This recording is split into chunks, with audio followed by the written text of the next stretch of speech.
Hello guys, welcome back to my channel. তো আজকের ভিডিওটা হতে চলেছে একদম একটা অন্যরকম ভিডিও। আজকে হচ্ছে বুক হল ভিডিও, আমার বার্থডের জন্য অ্যাডভান্স বুক হল ভিডিও। এই যে এতগুলো বই আমি কিনেছি সেগুলোই তোমাদের সাথে শেয়ার করব। তো ফার্স্টেই বলে রাখি, মেজরিটি অফ বই বাংলাদেশি উপন্যাস পড়ে এত ভালো লেগেছে যে আমি লিটারেলি ওই জগতে চলে গেছি। যাই হোক, আর একটা বই শুধু অন্যরকম, সেটা আমি তোমাদের সাথে ফার্স্টেই শেয়ার করছি। বাঙালি হিসাবে সত্যজিৎ রায়ের ক্রিয়েশন এখনও অবধি পড়া হয়ে ওঠেনি। এটা খুবই দুঃখজনক আমার কাছে। তো ওনার যে ক্রিয়েশনগুলো রয়েছে, সোনার কেল্লা, তারপর গুপিগাইন বাঘাবাইন, ওগুলো পড়ার আগে আমার মনে হলো যে ওনার একটা জীবনী আমার পড়া উচিত। ওনার থরলি জীবনী, উনি কেমন ছিলেন, কীরকম ছিলেন, ওনার পারিপার্শ্বিক অবস্থা, ছেলেবেলা, যেগুলো ওনাকে ইন্সপায়ার করেছিল। তো সেই জন্য এই বইটা আমি কিনেছি। সত্যজিৎ রায় এক বহুমুখী প্রতিভা, পৃথ্বীরাজ সেনের লেখা এই বইটা। এটা মিশো থেকে আমি পারচেস করেছি, 160 টাকা পড়েছে ক্যাশ অন ডেলিভারিতে। তোমরা চাইলে কলেজ স্ট্রিটে এটার খোঁজ করতে পারো।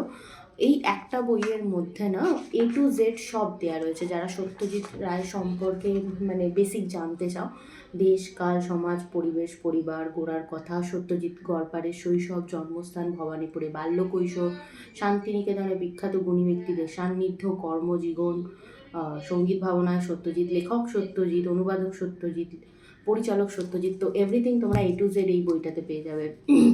এই বইটা পৃথ্বীরাজ সেনের লেখা। আর সিরিয়াসলি আমি ছোটোবেলায় যখন স্কুলে পড়তাম, পৃথ্বীরাজ সেনের বইয়ের একটা আলাদা ক্রেজ ছিল। ওনার লেখায় এমন কোনো বই ছিল না যেগুলো পাওয়া যাবে না। রহস্য, রোমাঞ্চ, নেতাজি, এছাড়াও অচানা অজানা অচেনা ইতিহাস, আমি জড়িয়ে যাচ্ছে কথাগুলো। অনেক বই ছোটোবেলায় আমি পড়েছিলাম, তখন এগুলো নিজের কাছে রাখতে পারতাম না। যাই হোক, পৃথ্বীরাজ সেনের এই একটা বৈশিষ্ট্য, ওনার লেখা যে কোনো বিষয়ের বই তোমরা পেয়ে যাবে।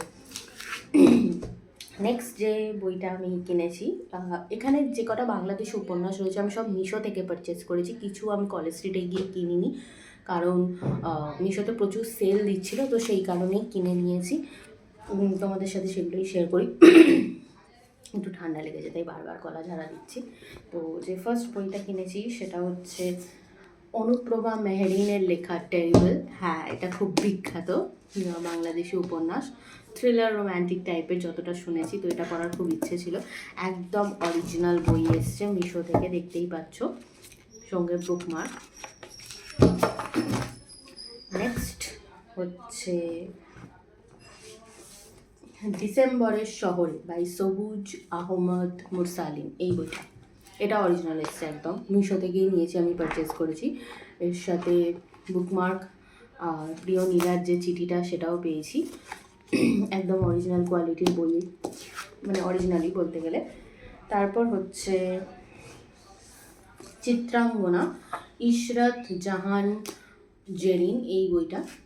এই বইটাও আমি মিশো থেকে পারচেস করেছি, বারবার বলতে হবে তাও বলছি তোমাদেরকে আর কি।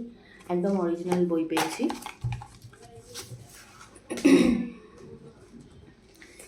নেক্সট হচ্ছে শেষ চৈত্রের গান, নূরজাহান আখতার আলোর লেখা এই বইটা। তারপর হামিং বার্ড, তাসমিয়া তাসনিম প্রিয়ার লেখা এই বইটা। নেক্সট এই বইটা আমি কলেজ স্ট্রিটেও, আমাকে দাদা যার থেকে আমি বই কিনি বাংলাদেশ উপন্যাস, সে রেকমেন্ড করেছিল। বাড়ির নাম বৃষ্টি লেখা, সাবিকুন নাহার নিপার লেখা এই বইটা। এগুলো সব অরিজিনাল পেয়েছি আমি মিশো থেকে, একদম বাই গড খুব ভালো কোয়ালিটিতে অফারে পেয়েছি, বুকমার্ক সমেত। নেক্সট হচ্ছে প্রণয়ের ইশতেহার, তাসমিয়া তাসনিম প্রিয়া, এই যে। এরপর হচ্ছে প্রেমানল বাই ফাতেমা তুজ নৌশি। আর লাস্ট হচ্ছে নাবিবা ওয়াহিদের লেখা প্রিয় মাহাদ, এই বইটা। তো এই হলো আমার বুক হল ভিডিও। জন্মদিনে এক এক করে সব পড়ে তোমাদের সাথে শেয়ার করব। আমার জন্মদিনে যে কটা বই রয়েছে এখনই শুরু করার ইচ্ছে নেই, 27 তারিখ যাওয়ার পরেই আমি এগুলোতে হাত দেবো। এগুলো ছাড়াও আরও অনেক বাংলাদেশি উপন্যাস আমার কাছে রয়েছে, আমি ওগুলো পড়বো, যেগুলো এখন অবধি পড়া হয়ে ওঠেনি। পরিজানটা আমি এখন সবে পড়ছি।